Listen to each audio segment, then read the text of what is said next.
Okay. Hi there. If you don't know me, my name is Jess. I'm an illustrator that lives here in Australia.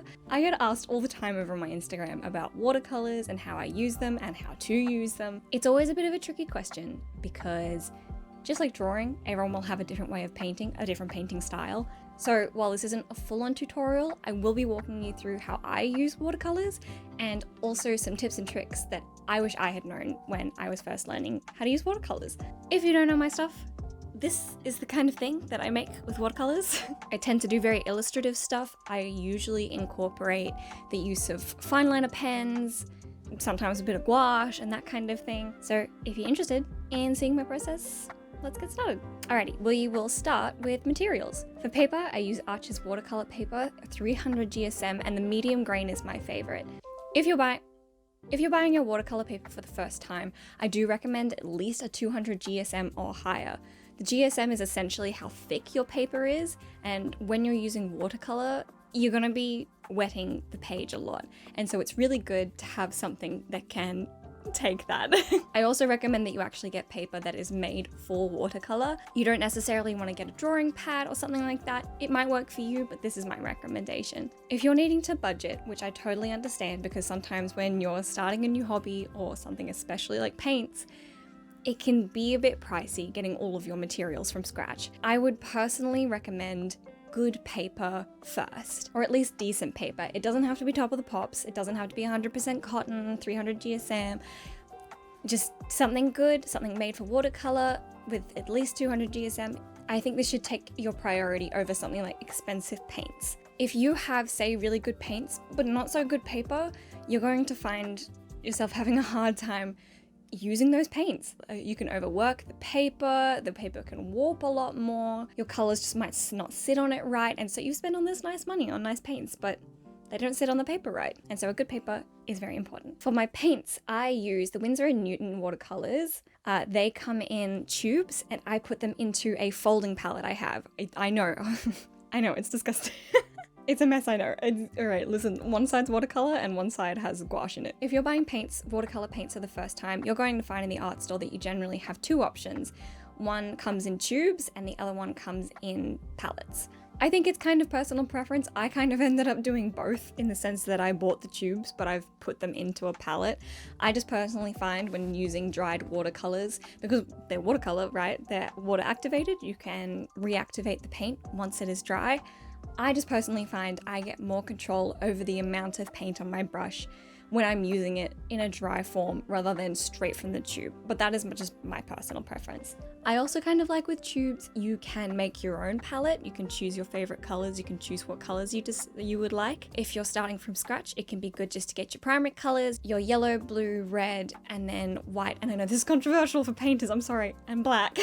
Those are the colors that if I'm trying out a new brand or something, those are the ones that I get. I use the Winsor & Newton watercolors, but if you're looking for a pre-made set, I've personally used Koi watercolors and the Mikador Brilliant watercolors and enjoyed them. For my brushes, I use these old and frayed Winsor & Newton watercolor brushes. Again, if you are buying for the first time, I do recommend brushes that are made for watercolor. Sometimes if you get slightly cheaper brushes or ones that are made for acrylic, they can be a more plasticky material and they can sometimes just not pick up the paint super well.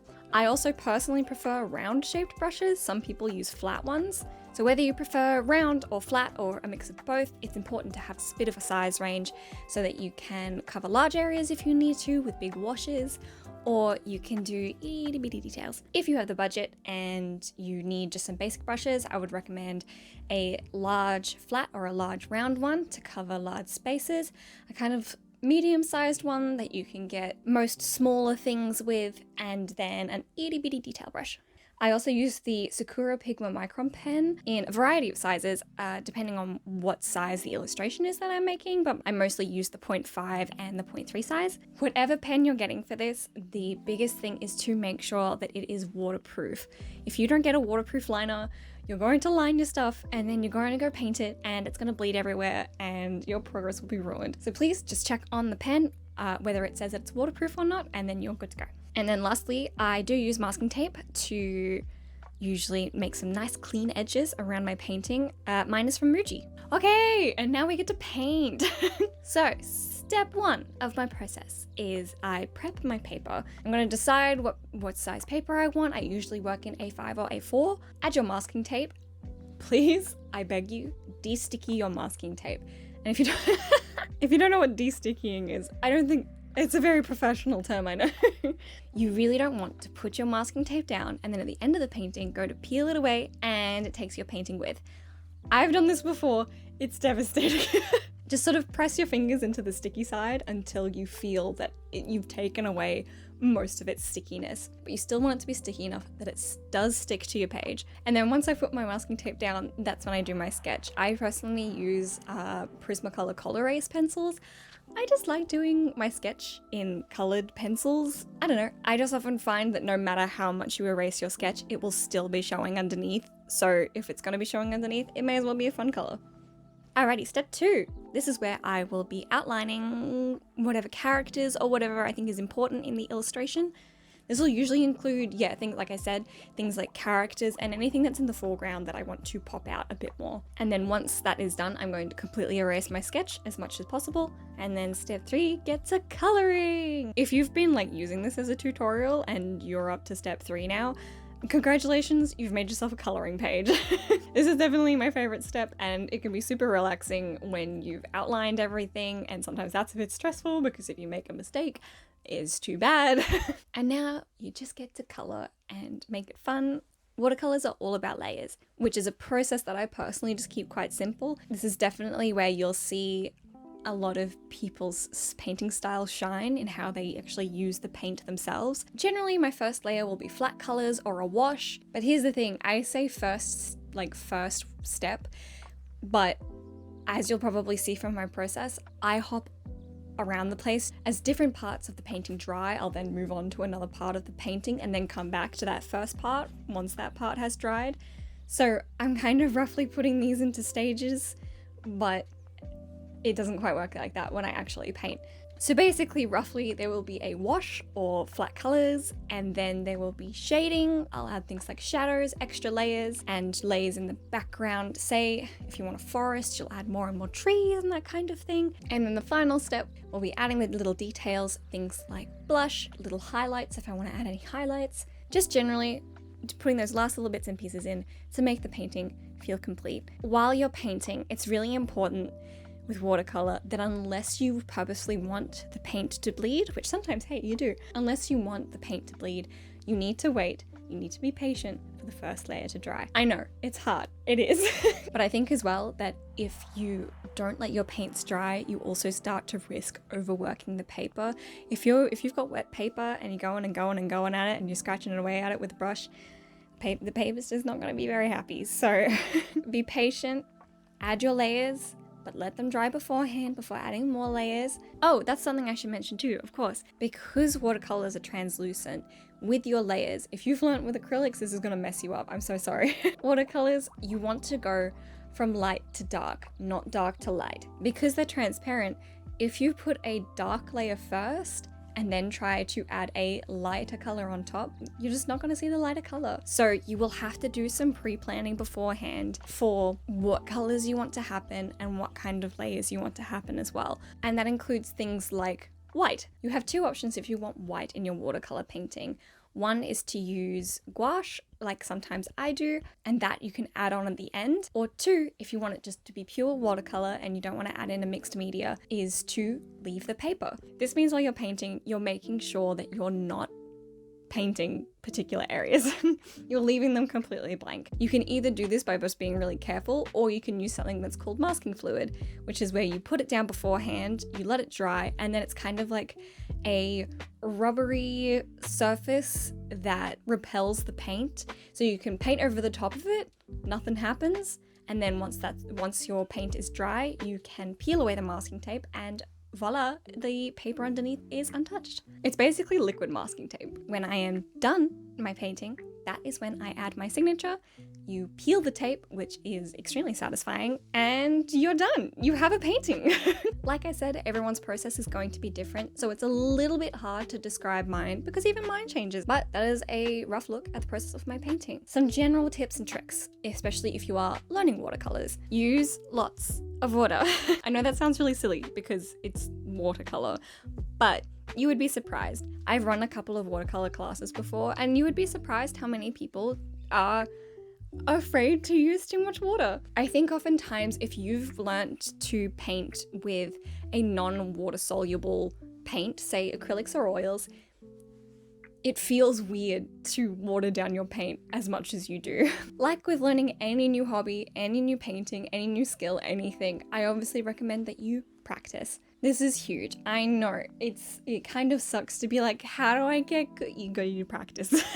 It's the only way that you're going to become acquainted with your watercolors, how you're going to get to know them. Grab yourself a spare watercolor sheet and your brushes and your paint and just have fun. Try different things. Try using too little water on a dry brush and see what happens. Try using a lot of water. Try putting water down first and then paint inside that. See how long a brush stroke lasts before it runs out of water. Just experiment, have fun. That's really the important bit. I can't emphasize that enough. Have fun. Watch other artists, see how they do it as well. Get some ideas. I personally learnt a lot of what got me started and got really inspired by Mary Doodles back in the day. This probably would have been around 2014, 15, somewhere around there, where I got my first watercolor set and started doing a lot of what I saw that she was doing. So definitely the internet is your friend, but pair it with practice. I went on my Instagram stories and I asked if you had any particular questions about watercolors and how I use them. Tips for bright/vibrant color mixing. As far as I'm aware, this will mostly depend on the pigment of your watercolors. There will be certain brands of watercolors that will specialize in being particularly vibrant. I've found that Daniel Smith's and the Mikador Brilliant watercolors are personally two brands that I've used that are very vibrant and they're beautiful. That being said, if you're just working with the watercolors that you've got, try and pack as much pigment on that brush as you can. Again, experiment with that. Have a wet brush and wet paint, but see how much you can get on there. Do you wet your painting before applying the color? Some people do this. I think again, this will come down to your preference and how you like to paint. I personally don't. I just paint straight on the paper. Do you draw everything before you start painting? Yes. Like I mentioned earlier, I will sketch using Prismacolor Colorase pencils and then either outline and then erase everything, or if I'm not doing an outline, I will erase the sketch as much as possible but still have it visible. How do you layer and make the little ghost guys so perfectly transparent? I do love painting ghosts. Hello, Editing Jess here. I had tried to explain this through just words and I did a terrible job. So it is time for a mini ghost tutorial. Step 1, draw your ghost and then erase it so that it is barely visible. Step 2, take a watered down color of your choice and do a wash over your sketch. Once that's dry, step 3, add a second layer, which is a less watered down version of your wash, and put it all around your ghost and do your little ghost's eyes. And once that's dry, you can paint your background in. I'm doing a forest, and anything that would be going through or behind your ghost, you do in 2 parts. One on the darker part of your painting, and then another much more watered down part on the inside of your ghost. And voila, you have a transparent ghost. How do you get your colors to stay opaque on top of colors underneath? Again, this will be your light to dark layering, but I do also use gouache a lot, and in a purely gouache painting, it will be opaque and you can work dark to light. I will make another video on gouache because that's a whole separate process for me personally, but if you haven't used gouache before, it's essentially like if watercolors and acrylic paint had a baby. So you can water it down and use it like watercolors, or you can use it thicker and it will be much more opaque, meaning you can layer your light colors on top of your dark colors. But with watercolors, you can't do that. So you'll have to be sure that you start with your light colors, and if you want your light colors to stick out against dark colors, you just need to make sure that your dark colors you paint around your light colors. Kind of like when I said that you leave the white of your paper, it's the same with your light colors. How much time do you spend and how do you plan out the watercolor? Paintings that I do, I generally like to spend no longer than 4 hours doing. I often like to do them basically in one sitting because I have the attention span of a goldfish. And I'm not a massive planner, but I will often do a thumbnail beforehand, at least to work out the rough composition, and very occasionally I will also work out a rough color palette. but I will usually just wing it. Types of paper you can use and how it affects it. For the most part, watercolor paper will be separated into 2 different categories, and you'll see that in the art store that while you're looking. Some of them will be cold press and some of them will be hot press. I just find that cold press paper is much more absorbent of the color and is, in my opinion, just much nicer to use. You'll also notice while you're shopping for paper that oftentimes they will have different grains or different textures. Again, this is something that's totally a personal preference. You can decide that you want a totally smooth piece of paper, or you can decide that you want something quite rough and with a lot of tooth to it. I personally prefer something in between. Why did you choose to use watercolors? It just really suited how I wanted to draw. I wanted to be able to draw something and then color it in. And I had been using colored pencils and that kind of thing in high school. I would outline in black and then use colored pencils, but I don't know, it wasn't quite what I wanted. And so I discovered then with watercolor that you can do that exact process. You can outline something first and then you can color it in using watercolors. And I think, like I said, that just really suited how I wanted to and how I naturally kind of drew. Should I have 2 cups of water, 1 to wet the brush and 1 to wash it? I've never thought of doing that. Usually I just find if my colors start getting a bit muddy or my water has gotten too muddy from all the different colors that I've been rinsing into it using my brush and wetting my brush in it, I will just simply go and tip it out and refill it with clean water. What is your favorite and least favorite part of the process? I did mention that my favorite part is coloring, and that's true. Least favorite? Maybe the sketch, because I'm really impatient and I want to get to my favorite part. How do you decide the color palette? I wing it. That's not quite true. I do just genuinely have a lot of favorite colors. Like, since I've been painting for long enough now, I know the kind of greens I like, I know what the kind of pinks I like, and that kind of thing. Often I will just be painting using a lot of my favorite colors. But if I'm trying something different, I will often use like a reference picture or something like that. Okay, I'm starting to lose light now. That's how long I've been recording this. I really sincerely hope that this was helpful. If you are a beginner for watercolors, I really hope that you feel now that perhaps you have some tips and tricks on where to start, and maybe you feel like you have a bit of a launching pad to start from here. If you're not a beginner and you were just curious, thanks for watching, and I hope you found it interesting. If you have any more questions at all about my process or about watercolors in general, feel free to comment them below and I will do my best to answer them. Like I said, I don't like to claim to be an expert. Everyone uses watercolors differently. It's just how it is. But I do really hope that this was some level of helpful.